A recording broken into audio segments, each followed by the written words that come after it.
आपण पाहत आहात कराड टुडे न्यूज.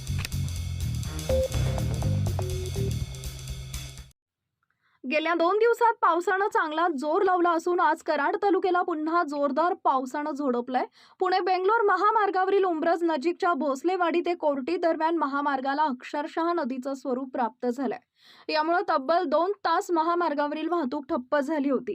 तब्बल 3 तास पडलेला मुसळधार पावसानं महामार्गासह सेवा रस्त्यावर पाणी झालं असून वाहन चालक धोकादायक प्रवास करत आहेत. सध्या या ठिकाणी पावसाचा जोर कमी झाल्यानं महामार्गावरील पाणी हळूहळू कमी होऊ लागलंय.